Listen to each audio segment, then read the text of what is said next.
कभी कभी मैं अपने आप से पूछता था कि भूत होते हैं या नहीं, तो मेरे अंदर से दो जवाब आते। एक कि होते हैं और दूसरा शायद नहीं होते।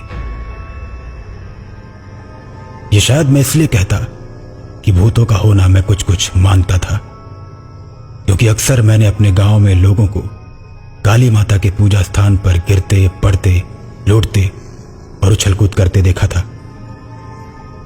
यह बात तब की है जब मैं छोटा था, करीब 8 साल का। काली माता के स्थान पर प्रतिदिन भीड़ होती थी। कोई अपने बेटे को लाता, कोई अपनी बेटी को और कोई अपनी पत्नी को।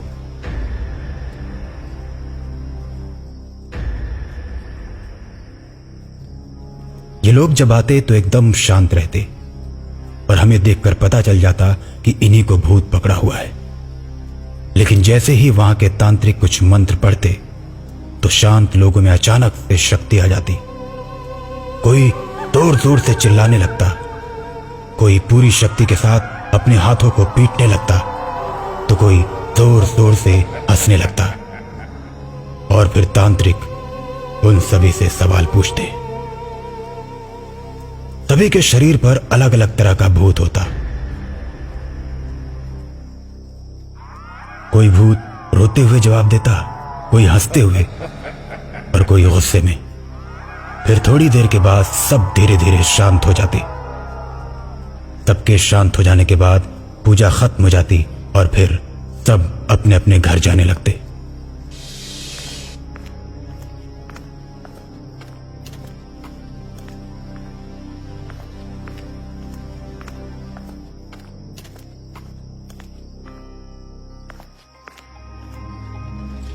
जब हम किसी से पूछते तो हमें यही बताया जाता कि इनका भूत उतर चुका है। हमें सुनने में बड़ा मजा आता कि अरे वाह, इनका भूत उतर गया। मैं कभी कभी अपने पापा से पूछता, पापा ये भूत कैसे होते हैं? मुझे भूत कब पकड़ेगा? जब पकड़ेगा तो मैं भी काली माता के स्थान पर जाकर अपना भूत उतरवा लूंगा। बड़ा मजा आएगा ना पापा? पापा मेरी बात सुनकर एक जोरदार थप्पड़ लगाकर डांटते हुए बोलते, बहुत शौक लगा है भूत पकड़वाने का। जिसको पकड़ता है वही जानता है। चले हैं भूत पकड़वाने। तुम्हारी माँ ने ही तुमको छूट दे रखी है। चलो जाओ जाओ पढ़ाई करो। पापा की डांट से डरकर मैं पढ़ने बैठ जाता। लेकिन पापा की बात से एक चीज समझ में आ गई थी कि भूत होते हैं और तकलीफ देने वाले होते हैं।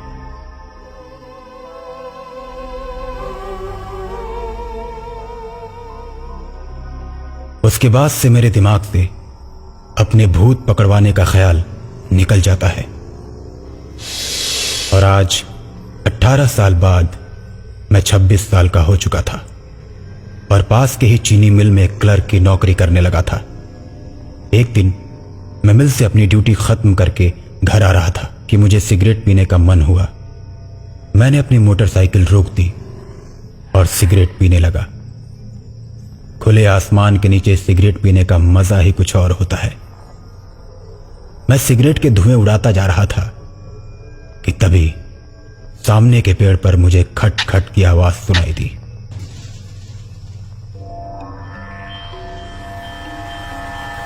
मुझे लगा जैसे कोई पेड़ की डाली काट रहा है, लेकिन इतने अंधेरे में कौन डाली काटता है? मुझे समझ आ गया कि जरूर ये कोई चोर है और पुलिस के डर से दिन की जगह रात में डाली काट रहा है। मैंने अपने मोबाइल की फ्लैशलाइट जलाई और पेड़ के पास गया। जब मैंने पेड़ के ऊपर देखा तो एक आदमी जिसकी उम्र करीब 60 साल होगी, वो कुल्हाड़ी से पेड़ की डाली काटे जा रहा था।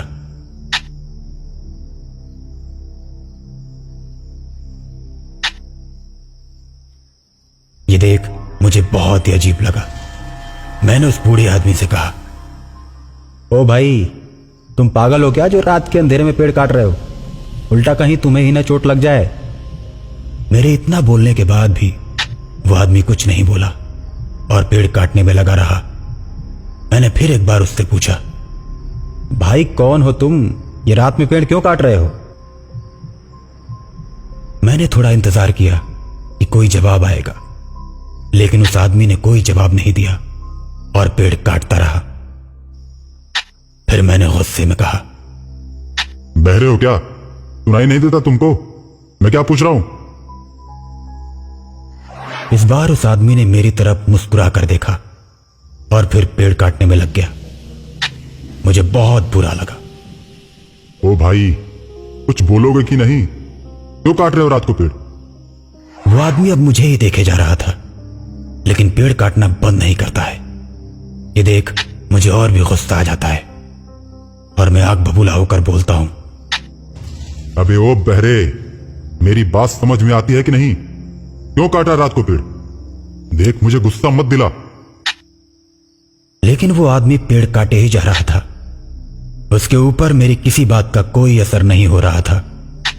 अब मुझे अपनी बेइज्जती महसूस हुई और मैंने एक पत्थर उठाया और उसके ऊपर फेंका। वो पत्थर सीधे उसके सिर पर लगा। उसका चेहरा गुस्से से लाल हो गया। वो आंखें बड़ी करके गुस्से से मुझे देखने लगा। चोट लगने के बावजूद वो अब भी पेड़ काटे जा रहा था। ये देख मेरा गुस्सा और बढ़ गया। अब मैंने उसे नीचे उतारने की सोची। ओ चोर, तू ऐसे नहीं मानेगा ना? अब मैं तुझे ऊपर आकर पेड़ से नीचे फेंकूंगा, फिर तेरी टांग तोड़ूंगा। रुक तू। मैं पूरे गुस्से में था। मैंने अपनी पीठ से बैग उतारा और मोटरसाइकिल पर टांग दी और फिर जैसे ही मुड़ा तो देखता हूं कि वो आदमी पेड़ पर नहीं है। मैं आश्चर्य में पड़ गया। इतनी जल्दी वो कहां जा सकता है? तभी पीछे से एक आवाज आई। मैंने अचानक पीछे मुड़कर देखा तो वो आदमी ठीक मेरे सामने खड़ा था। उसे अपने पास देख मैं बोला, तुम तो अभी पेड़ पर थे, इतनी जल्दी नीचे कैसे आ गए? तुम कह रहे थे ना कि अभी ऊपर आकर पेड़ से नीचे फेंकूंगा, फिर तेरी टांग तोड़ूंगा, इसलिए मैं नीचे आ गया। तोड़ो मेरी टांग। मैं एकदम से डर गया। मैं समझ गया कि ये कोई पागल आदमी है। अब मैंने उससे पीछा छुड़ाना ही सही समझा। अरे नहीं चाचा, मैं तो मजाक कर रहा था। जाइए जाइए जाइए, आप जाकर पेड़ काटिए। लेकिन मैं मजाक नहीं कर रहा। तोड़ो मेरे पैर, तोड़ो। अब मैं समझ चुका था कि इस आदमी से पीछा छुड़ाना ही अच्छा है। मैं अपनी मोटरसाइकिल की तरफ बढ़ा और जल्दी से मैंने अपनी मोटरसाइकिल स्टार्ट कर दी। लेकिन मैंने मोटरसाइकिल के शीशे में देखा कि वो आदमी कुल्हाड़ी लिए मेरे पीछे आ रहा है और वो जैसे ही मेरे पास पहुंचा उसने मेरे ऊपर कुल्हाड़ी चला दी। मैंने मोटरसाइकिल छोड़ दी और हट गया। कुल्हाड़ी मोटरसाइकिल में जाकर लगी। उसके बाद मैंने उसे ढकेल दिया और वो सीधा कुल्हाड़ी पर जाकर गिरा। कुल्हाड़ी उसके गर्दन में घुस गई और तेज खून बहने लगा। मैंने देखा तो आदमी मर चुका था। मैं काफी डर गया। मैंने उसे उठाकर सड़क किनारे के गड्ढे में फेंक दिया और मोटरसाइकिल लेकर तेजी से भागने लगा। कुछ दूर जाने के बाद मेरी मोटरसाइकिल अचानक से भारी हो गई। जैसे लगा कि कोई मेरे पीछे बैठा है। मैंने शीशे में देखा तो वही आदमी कुल्हाड़ी लिए मेरे पीछे बैठा था और फिर उसने कुल्हाड़ी से मेरे कंधे पर वार किया। मेरे कंधे से तेज खून बहने लगा। अब मेरी मोटरसाइकिल लड़खड़ाने लगी, लेकिन वो आदमी वार पर वार किए जा रहा था कि तभी मेरा संतुलन बिगड़ गया और मैं गिर गया। थोड़ी देर के बाद मेरी आंख खुली तो मैंने देखा कि वो आदमी सड़क पर गिरे किसी आदमी को कुल्हाड़ी से काटे जा रहा है, जैसे वो कोई लकड़ी हो। मैंने ध्यान से देखा तो वो मैं ही था। उसको मारने के लिए मैंने अपनी मोटरसाइकिल की टूटी हैंडल उठाने की कोशिश की, लेकिन नहीं उठा पाया। फिर मैंने अपने आप को छूना चाहा, लेकिन नहीं छू पाया। अब मैं समझ गया कि मैं मर चुका हूं। वो आदमी बेरहमी से मेरी लाश को काटे जा रहा था कि तभी सामने से पुलिस की जीप आ जाती है और वो आदमी गायब हो जाता है।